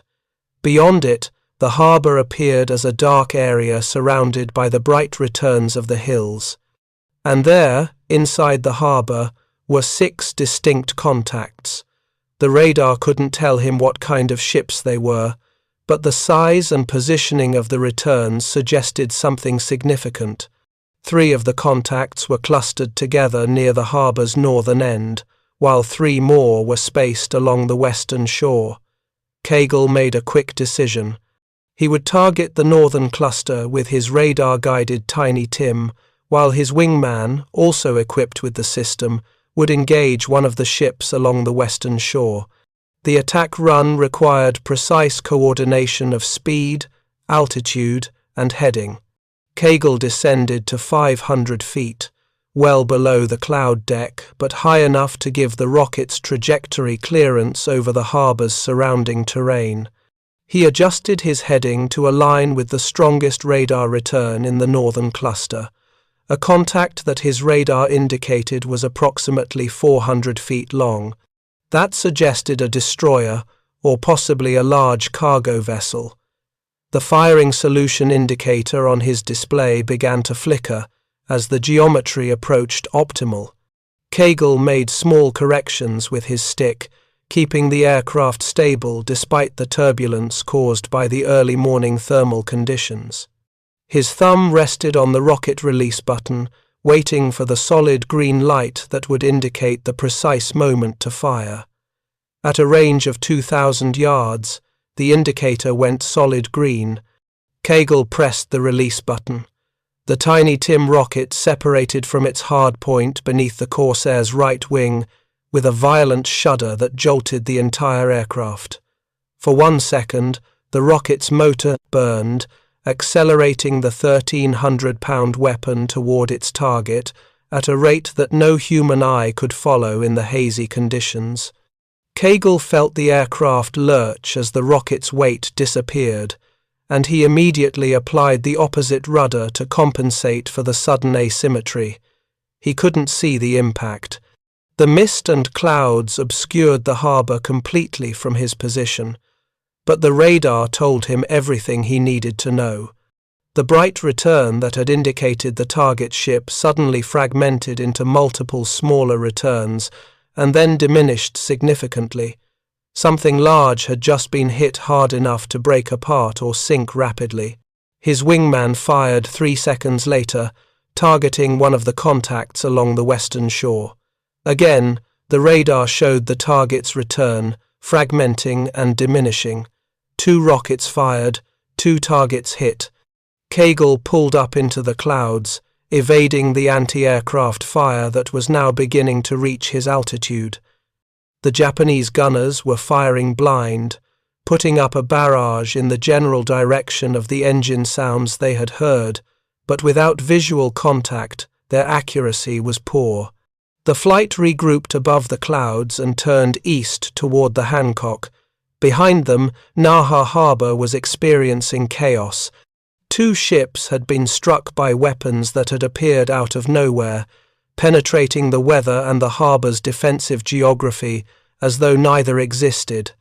Japanese sailors who survived the initial impacts reported that they had no warning. No aircraft had been visible. No bomb whistles had been heard. The ships had simply exploded, massive detonations that tore through hulls and superstructures with devastating effect. Post-strike reconnaissance, conducted later that morning when the weather cleared, confirmed the damage. 2 ships were confirmed destroyed, a destroyer and a cargo vessel. Both had been struck by single Tiny Tim rockets that had penetrated their hulls before detonating internally. The destroyer had capsized and sunk within minutes. The cargo ship had broken in half and settled onto the harbour bottom. 4 other vessels in the harbour showed damage from fragmentation and blast effects, though they remained afloat. 6 targets had been detected. 2 had been engaged and destroyed. The other 4 had been damaged by proximity effects. The radar-guided Tiny Tim system had just announced itself as a weapon that could change the calculus of Pacific naval warfare. What made this engagement historically significant was not just the tactical success, but what it represented about the evolution of warfare. For thousands of years, combat had required that combatants see each other. Archers needed line of sight to their targets. Artillerymen aimed by direct observation or calculated geometry. Pilots dropped bombs by looking through their gun sights at the ground below. The radar-guided Tiny Tim broke that rule. A pilot could now destroy a target he had never seen with his own eyes, using electronic signals to peer through weather and terrain, and releasing a weapon that could strike with the force of a naval shell. The Japanese had no equivalent technology. Their radar development had lagged behind American and British efforts throughout the war, hampered by industrial limitations and resource shortages. Japanese ships carried radar sets by 1945, but these were primarily search radars for detecting aircraft at long range. The concept of using radar to guide weapons, particularly air-to-surface weapons, was beyond their current capabilities. And even if they had possessed the technology, they lacked the industrial capacity to produce such systems in meaningful numbers. This technological asymmetry had strategic implications. The Japanese defensive strategy for Okinawa and the anticipated defense of the home islands relied heavily on hiding assets, using terrain and weather to protect ships, aircraft, and ground forces from American air power. The radar-guided Tiny Tim undermined that strategy. If American aircraft could find and destroy targets regardless of visibility, then the Japanese had no safe harbors, no protective weather, no terrain that could shield their remaining forces. Kagel's mission was followed by additional strikes over the next 3 days. Each time, radar-equipped corsairs located and engaged targets that were hidden by weather or terrain. A Japanese submarine that had surfaced in a small cove to recharge its batteries was detected and destroyed. Several camouflaged fuel dumps, invisible to the naked eye but identifiable by their radar signatures, were hit with Tiny Tim rockets that ignited massive secondary explosions. A railway bridge, crucial for Japanese logistics on Okinawa, was struck during a rainstorm that had grounded all other American aircraft. The operational record from these early April 1945 missions shows consistent success. Of 16 radar-guided Tiny Tim rockets fired in combat, 14 achieved direct hits or near misses close enough to cause significant damage. This represented a hit rate of approximately 87%, compared to the roughly 40% hit rate that conventional dive bombing achieved under ideal conditions, and far better than the 20% rate typical of unguided Tiny Tim launches. The Japanese response evolved quickly once they realized what was happening. Orders went out to all remaining naval units to avoid harbors and anchorages that could be easily identified by radar. Ships were instructed to hug coastlines, where radar returns would blend with land features. Anti-aircraft batteries were repositioned to provide overlapping coverage of approach routes, with orders to fire barrage patterns at any engine sounds, regardless of visibility. These adaptations helped reduce Japanese losses but couldn't eliminate the fundamental problem. American pilots could see through the weather, and the Japanese could not. If you find this story engaging, please take a moment to subscribe and enable notifications. It helps us continue producing in-depth content like this.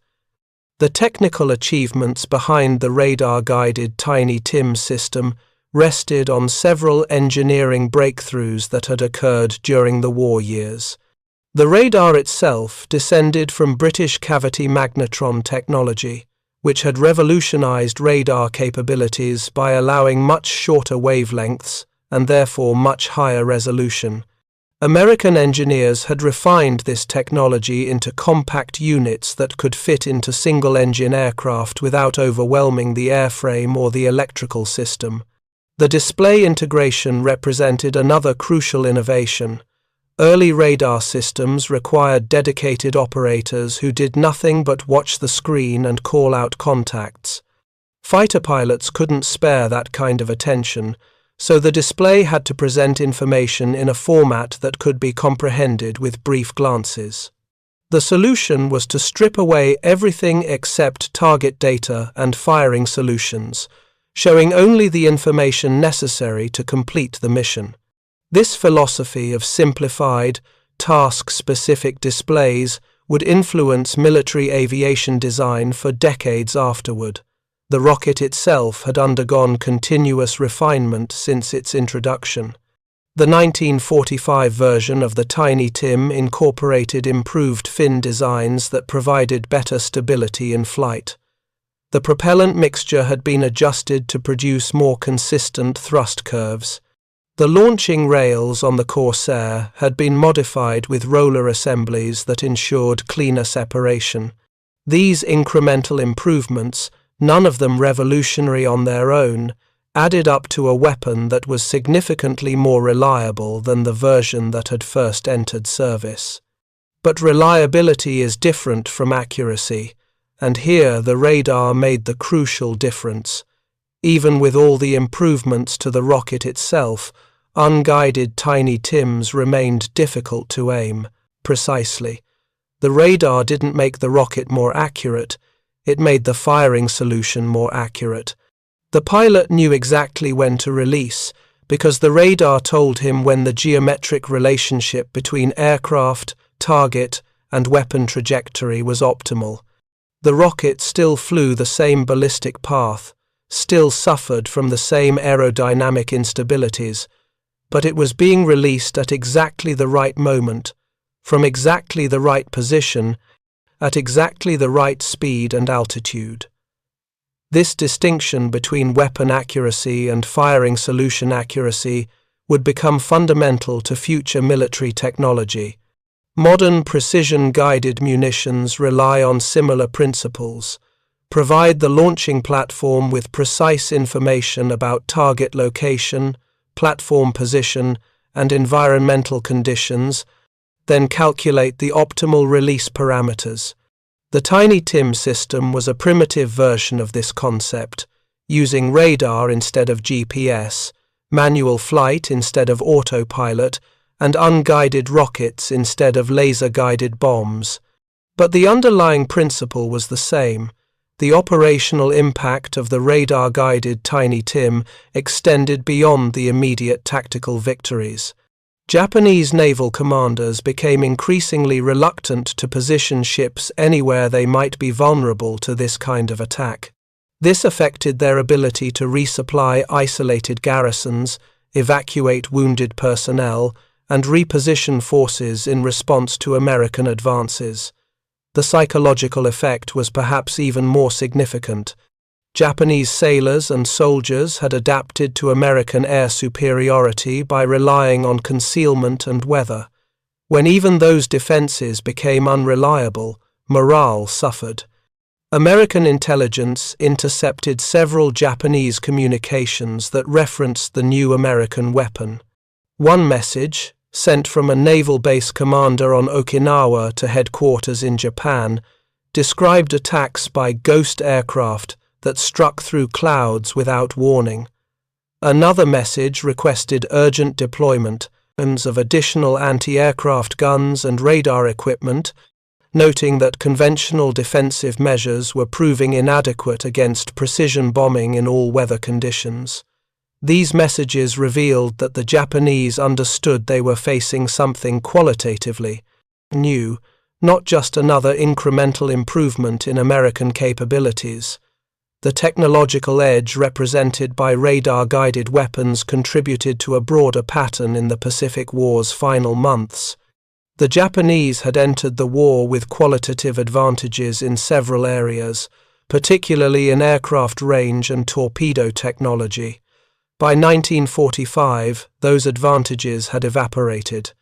American aircraft were longer-ranged, better armed, and far more numerous. American torpedoes, which had been disastrously unreliable early in the war, now worked consistently. And American electronics, including radar, sonar, and radio equipment, outclassed Japanese equivalents by a wide margin. This technological disparity reflected deeper industrial and scientific differences.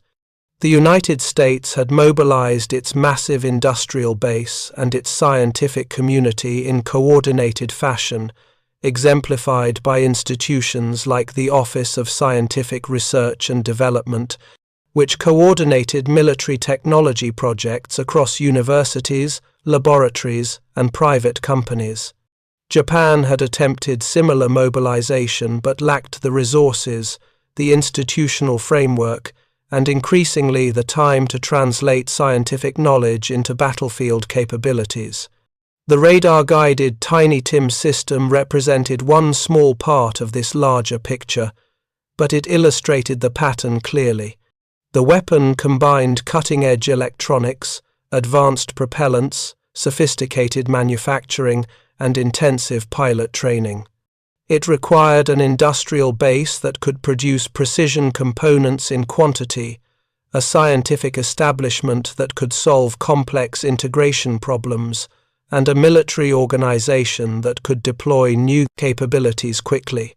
Japan, by April 1945, could do none of these things effectively. The success of the early April missions led to expanded deployment of the radar-guided Tiny Tim system.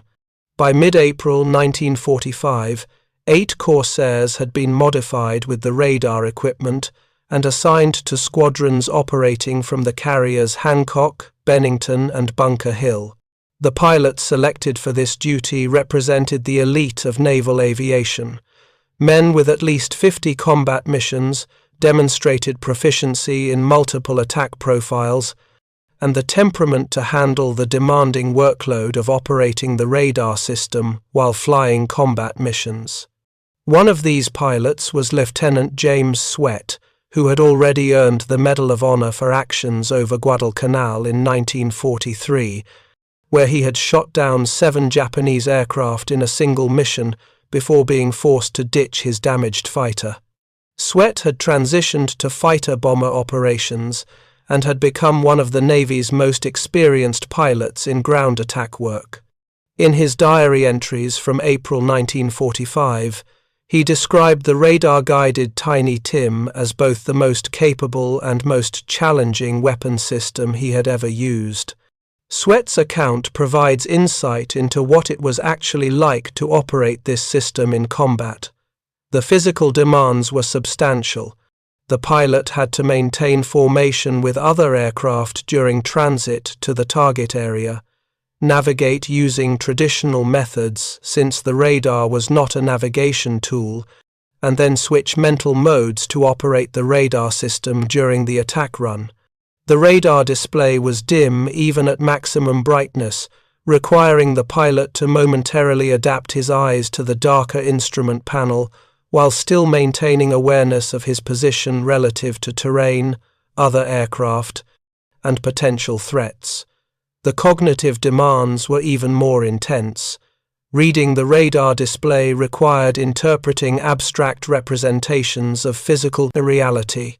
A ship appeared as a bright blip on a dark screen, but the pilot had to mentally translate that blip into a 3-dimensional object with specific characteristics: size, heading, speed, and vulnerability to a rocket attack. The firing solution indicator simplified this calculation, but the pilot still had to understand what the indicator was telling him and make judgment calls about when to commit to the attack.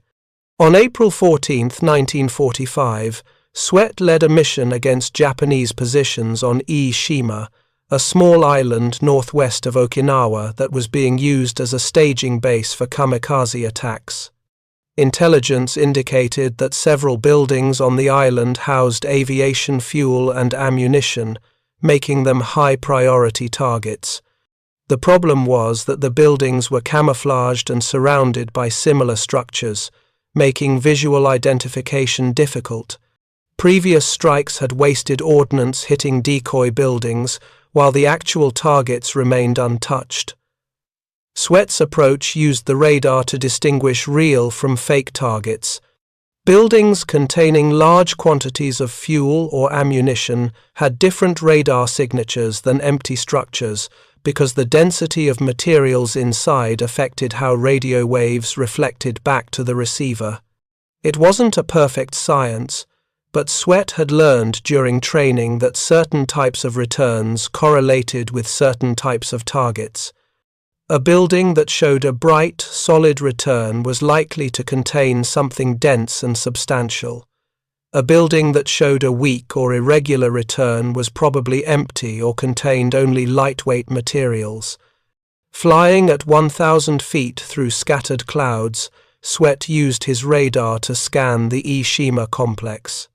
Most of the buildings showed weak returns, exactly what you would expect from camouflage netting over empty frameworks. But 3 buildings showed the kind of strong, consistent returns that suggested they contained something substantial. Swett designated one of these as his target and began his attack run. The Tiny Tim rocket struck the building's roof and penetrated before detonating. The resulting explosion was far larger than the rocket's 500-pound warhead could have produced alone. Secondary explosions followed, and within seconds, the entire building was engulfed in flames that burned with the characteristic intensity of aviation fuel. The radar had successfully differentiated a real target from numerous decoys, and one rocket had achieved what might have required dozens of conventional bombs and multiple missions. Sweat's wingman engaged another of the buildings, showing strong radar returns, with similar results. The third building was left for follow-up strikes, but the mission had demonstrated another capability of the radar-guided system, the ability to identify specific targets within cluttered environments. This was particularly valuable in the Pacific Theater, where Japanese forces had become experts at camouflage and deception. Traditional visual reconnaissance could be fooled by dummy installations, but radar could penetrate many forms of concealment by reading the physical properties of what lay beneath. The Japanese response to these new tactics evolved throughout April and into May. Unable to match the American technological capability, Japanese commanders reverted to methods that minimized their vulnerability to precision attack. Ships were ordered to remain at sea rather than anchoring in harbors, accepting the risk of air attack in open water as preferable to being trapped in confined spaces where radar could locate them easily. Supply operations were shifted to nighttime hours, hoping that the limited number of radar-equipped aircraft meant they wouldn't be encountered. Anti-aircraft batteries were repositioned away from obvious defensive locations, creating unpredictable firing patterns that made American attack runs more dangerous. These adaptations achieved limited success. Ships at sea were harder to locate with radar, but they were also more vulnerable to conventional air attacks and submarine operations. Nighttime supply runs reduced exposure to radar-guided weapons, but they also reduced efficiency, as ships had to navigate in darkness through waters that were not well charted. Dispersing anti-aircraft batteries made them less effective at concentrating fire on incoming aircraft, even as it made them harder to avoid. The fundamental problem for Japanese forces was that they were reacting to American capabilities rather than effectively countering them. A truly effective counter to radar-guided weapons would have required either developing equivalent technology or finding ways to make radar ineffective. Japan could do neither. Their industrial capacity was being systematically destroyed by American bombing. Their scientific establishment, which had been world-class in some areas before the war, was now fragmented and starved of resources, and time was running out. By early May 1945, American forces had secured most of Okinawa despite fierce Japanese resistance. The cost had been enormous, over 12,000 American dead and more than 36,000 wounded. Japanese casualties were far higher, with over 100,000 military personnel killed and roughly the same number of civilians dead in the crossfire. The naval battle for Okinawa had been equally brutal, with 34 American ships sunk and 368 damaged, primarily by kamikaze attacks. The radar-guided Tiny Tim had played a small but measurable role in this campaign. Official records indicate that radar-equipped Corsairs flew approximately 80 combat missions during the Okinawa operation, launching 63 Tiny Tim rockets in combat. Of these, 51 were assessed as direct hits or effective near misses, representing a success rate of roughly 81%. The targets destroyed included 7 ships of various sizes, 4 bridges, 16 buildings or bunker complexes, 3 radar installations, and multiple artillery positions. These numbers, while modest in absolute terms, were significant relative to the resources invested. Each radar-guided Tiny Tim mission destroyed or neutralized targets that might have required multiple conventional bombing missions to achieve the same effect. This meant that other aircraft could be assigned to different targets, multiplying the overall efficiency of American air operations. The psychological impact on Japanese defenders was harder to quantify, but appeared in intelligence reports and prisoner interrogations, where Japanese personnel repeatedly mentioned the impossibility of defending against weapons that struck without warning through any weather. The weapon system's success prompted consideration of expanded deployment. Plans were developed to equip 2 full squadrons with radar-guided Tiny Tim capability by August 1945, in anticipation of Operation Olympic, the planned invasion of Japan's southernmost home island of Kyushu. The strategic calculus behind Olympic assumed that Japanese forces would defend the home islands with fanatical intensity, using every terrain advantage and fighting from prepared positions that would be difficult to attack with conventional weapons. The radar-guided Tiny Tim offered a way to neutralize some of these defensive advantages by striking targets regardless of weather or concealment. Engineers at Patuxent River and China Lake were already working on improvements to the system. A second-generation radar with better resolution and longer range was in development. Modified versions of the Tiny Tim with improved flight stability were being tested. Integration with other aircraft types, including the Grumman Hellcat and the Douglas Skyraider, was being explored. There was even preliminary work on a radar-guided version of the larger Tiny Tim variant that carried a 1,000-pound warhead instead of 500 pounds. None of these plans came to fruition in the way their developers anticipated. On August 6, 1945, an American B-29 dropped an atomic bomb on Hiroshima. 3 days later, another atomic bomb destroyed Nagasaki. On August 15, Japan surrendered. The war ended before the expanded radar-guided Tiny Tim program could be fully implemented, before Operation Olympic was launched, before any of the second-generation improvements could be tested in combat. The question of what role, if any, weapons like the radar-guided Tiny Tim played in Japan's decision to surrender has been debated by historians for decades. The conventional wisdom holds that the atomic bombs, combined with the Soviet Union's declaration of war on Japan, made continued resistance pointless. But this interpretation can oversimplify a more complex reality. Japan's decision to surrender resulted from multiple factors that had accumulated over months: the destruction of their navy, the collapse of their air defenses, the starvation of their home islands due to submarine interdiction of shipping, and the systematic destruction of their cities by conventional and incendiary bombing. Within this broader context, weapons like the radar-guided Tiny Tim contributed to a general sense among Japanese leadership that American technological superiority had become overwhelming. Intelligence reports reaching Tokyo throughout spring and summer of 1945 painted a picture of American forces that could strike anywhere, at any time, with weapons that Japanese forces could not effectively counter. The radar-guided Tiny Tim was one small part of this picture, but it represented a pattern.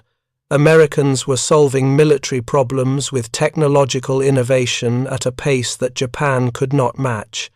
Japanese military records captured after the war included assessments of American weapons capabilities that specifically mentioned precision-guided weapons that could strike through weather.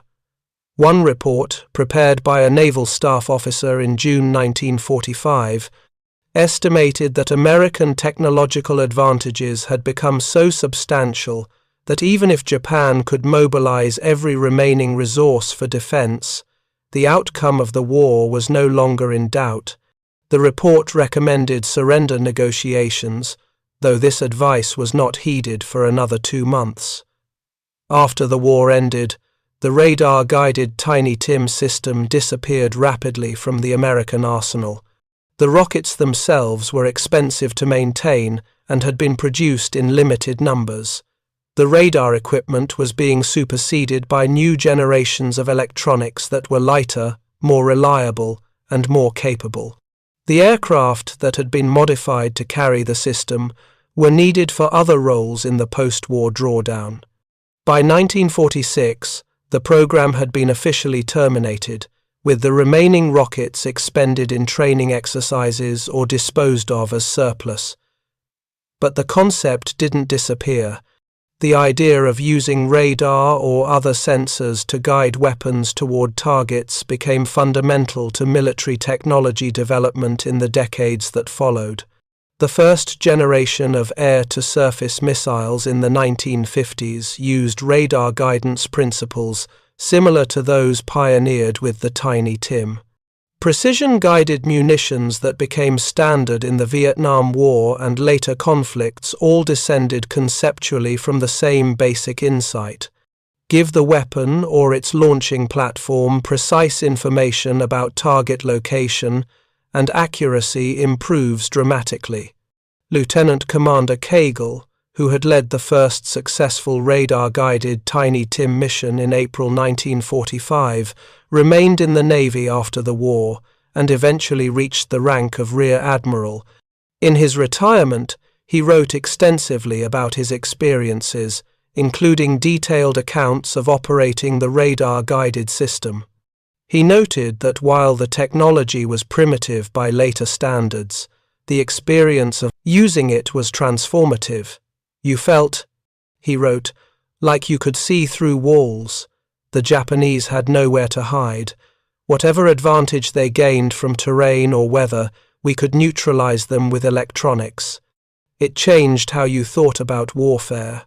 Lieutenant Sweat, the Medal of Honor recipient who had used the system to identify camouflaged targets on Iwo Jima, also continued his military career, eventually retiring as a colonel in the Air Force Reserves. In interviews conducted in the 1990s, he reflected on how the radar-guided Tiny Tim represented a turning point in his understanding of air warfare. Before that system, he said, combat was personal. You saw your target, you made your attack, you saw the results. With the radar, it became more abstract. You were trusting the technology to tell you what was real. It was more efficient, probably more humane in some ways because you could be more precise, but it also felt like you were losing something human in the process. These reflections capture something important about the transition that weapons like the radar-guided Tiny Tim represented. War was becoming more technological, more dependent on systems and sensors rather than human perception and judgment. This trend would accelerate in the following decades, leading to the highly automated, network-centric warfare that characterizes modern military operations. The Tiny Tim system was an early step on that path, demonstrating both the advantages and the psychological costs of technology-dependent combat. The historical record of the radar-guided Tiny Tim program is fragmentary. Many of the technical documents were classified and later destroyed as the system became obsolete. Mission reports exist but are scattered across multiple archives. Personal accounts from pilots who used the system are rare, as relatively few men flew these missions, and many did not survive the war or did not write about their experiences afterward. Reconstructing the complete story requires piecing together evidence from multiple sources, cross-referencing official records with personal memoirs, and acknowledging where gaps in the evidence leave questions unanswered. What is clear from the available evidence is that the system worked as intended, achieved significant tactical success in the limited number of missions where it was employed, and represented a conceptual breakthrough in how weapons could be guided to their targets. Whether it would have made a decisive difference in Operation Olympic or subsequent operations is impossible to know, as the atomic bombs and Japan's surrender made those operations unnecessary. But the technology and the operational concepts developed around the radar-guided Tiny Tim influenced military thinking for decades afterward. The Japanese, for their part, learned lessons from their inability to counter this and other American technological advantages. Post-war Japanese military development, limited though it was by constitutional restrictions, emphasized quality over quantity and technological sophistication over mass production. When Japan rebuilt its defense forces in cooperation with the United States during the Cold War, there was explicit recognition that future conflicts would be won by technological superiority rather than by the kind of fanatical human determination that had characterized Japanese resistance in 1945. The legacy of the radar-guided Tiny Tim extends beyond military technology into broader questions about how societies wage war. The system exemplified American approaches to military problems: identify a challenge, apply scientific and engineering resources to solve it, mass-produce the solution, and deploy it rapidly. This approach worked because the United States had the industrial capacity, the scientific expertise, the institutional frameworks, and the time to bring it all together. Japan, by 1945, had none of these advantages. But the story also illustrates the limits of technology in warfare. The radar-guided Tiny Tim was a remarkable achievement, but it didn't end the war on its own. It contributed to a larger pattern of American superiority that eventually convinced Japanese leadership that continued resistance was futile, but it was only one element among many. The atomic bombs are remembered as the decisive weapons that ended the war, but they too were part of a larger picture that included submarine warfare, strategic bombing, naval superiority, and weapons like the radar-guided Tiny Tim that systematically eliminated Japan's ability to defend itself. The men who flew these missions, who spent weeks learning to interpret radar displays and coordinate complex attack sequences, represented a transitional generation of warriors. They had been trained in traditional combat flying, where success depended on keen eyesight, quick reflexes, and intimate understanding of their aircraft's capabilities. Then they were asked to master a new kind of warfare, where success depended on trusting electronic systems, processing abstract information, and executing precise procedures. They adapted because they had to, because the war demanded it, because the alternative was to leave the job to someone else, or to accept that enemy forces would survive to fight another day. In the final analysis, the radar-guided Tiny Tim rocket represents a moment when warfare crossed a threshold from one era to another. For thousands of years, combat required that warriors see their enemies. Technology had extended the range and power of weapons, but the fundamental need for visual contact remained. The radar-guided Tiny Tim eliminated that need. A pilot could destroy a target he never saw with his own eyes, using electronic signals to pierce weather and terrain, releasing a weapon that struck with devastating accuracy. The Japanese had no defense against this capability because they had no equivalent technology and no time to develop it. Their strategy of concealment and weather-dependent operations collapsed when the Americans demonstrated that concealment was no longer possible and weather was no longer protective. This technological asymmetry was not the only factor that led to Japan's defeat, but it was emblematic of the broader pattern that made defeat inevitable. Thank you for watching. For more detailed historical breakdowns, check out the other videos on your screen now, and don't forget to subscribe.